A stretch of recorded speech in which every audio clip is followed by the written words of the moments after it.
Hello everyone, welcome to ज्ञान IQ। सभी का बहुत बहुत स्वागत है ज्ञान IQ पर।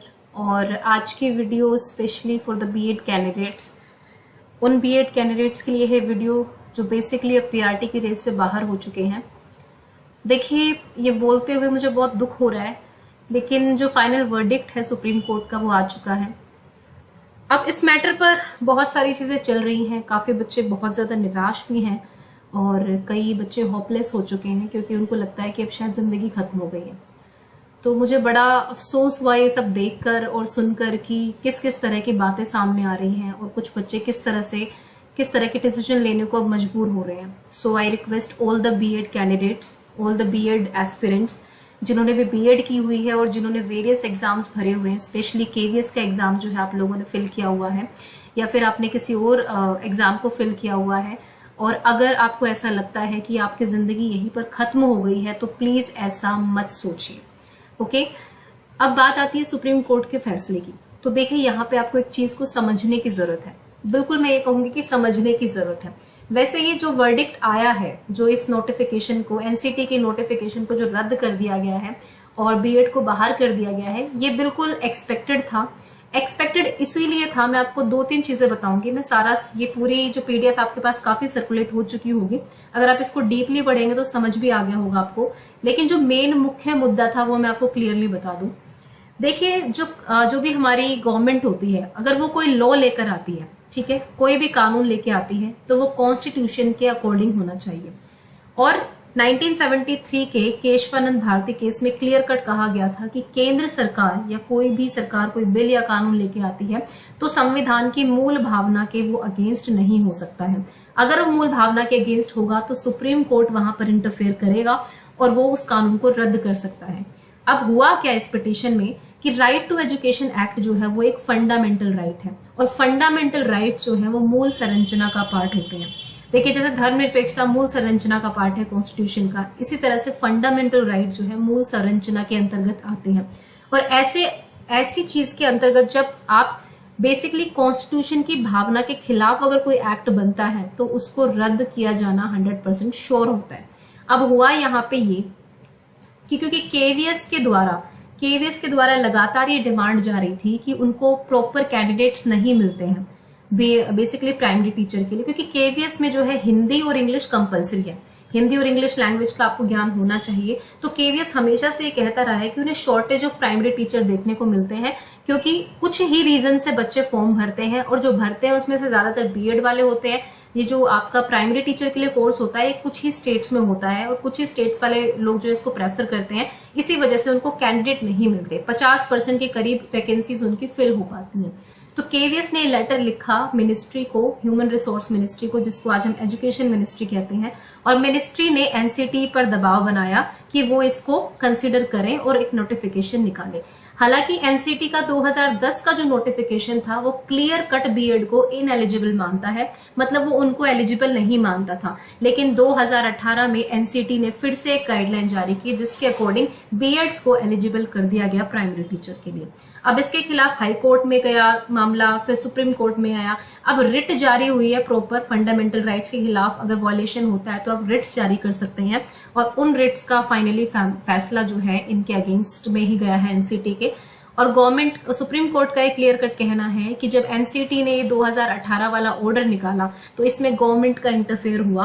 हालांकि एनसीटी बाउंड है गवर्नमेंट के रूल्स और रेगुलेशंस को फॉलो करने में, उनकी गाइडलाइंस को फॉलो करने में, तो एनसीटी ने वही किया। तो यहाँ पे एनसीटी को कम गलत ठहराया गया है, गवर्नमेंट के इंटरफेरेंस को ज्यादा बुरा माना गया है कि एनसीटी ने प्रॉपर जांच पड़ताल नहीं की और इस वजह से जो है बीएड्स को एंट्री दे दी गई प्राइमरी टीचर के लिए।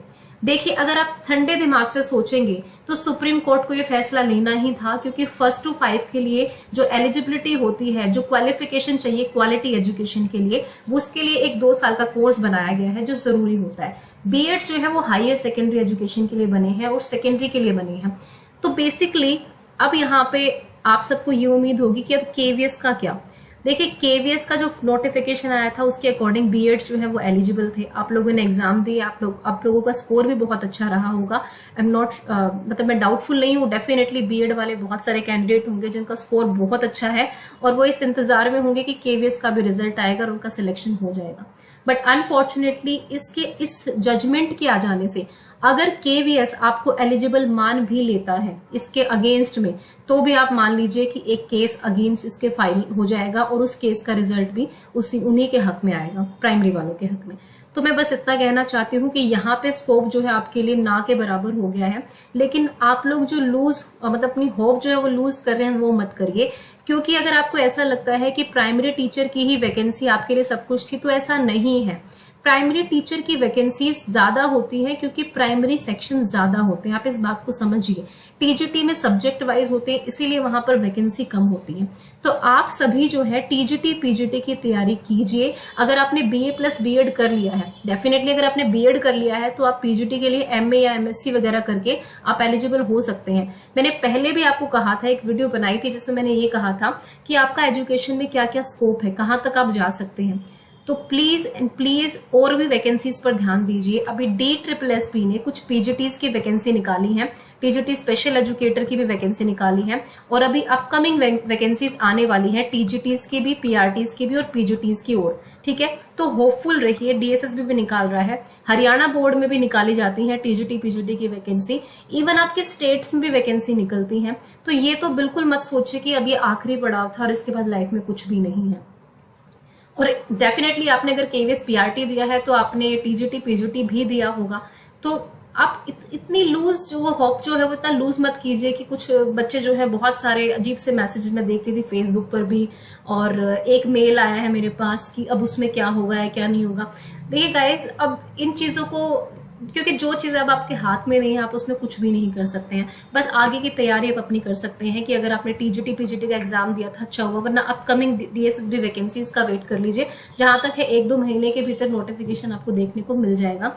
सो प्लीज अपनी जो होप है उसको बनाए रखिए। पीआरटीज वाला भी जहां तक 99% श्योरिटी है कि केवीएस में बीएड जो है शायद अब एलिजिबल नहीं माना जाएगा, 99% आई एम सेइंग। अब आगे केवीएस क्या फैसला लेता है, अगेंस्ट जाएगा, क्योंकि अगर अगेंस्ट भी जाता है इस ऑर्डर के तो डेफिनेटली केस होने वाला है। प्राइमरी जिन्होंने ये अपना डीएलएड वीएलएड किया है वो लोग इसके खिलाफ केस जरूर करेंगे, क्योंकि जिन बच्चों का सिलेक्शन नहीं होगा डेफिनेटली वो जाएंगे, उनको पता है सुप्रीम कोर्ट का वर्डिक्ट आ चुका है। तो केवीएस अब जो भी होगा अपना मॉडिफाई करके जो भी रिजल्ट डालेगा, लेकिन still I am very I feel connected with the BEd students. और मैं भी हूँ, मैंने भी अपनी जर्नी पीआरटी से बहुत लंबी तय करी है आज। तो आप ये मत मानिए कि सिर्फ एक ही चीज है। प्लीज प्लीज प्लीज होप बनाकर रखिए और कुछ भी नेगेटिव अपने दिमाग में मत आने दीजिए। बस यही एक पर्पस था मेरा इस वीडियो को बनाने का।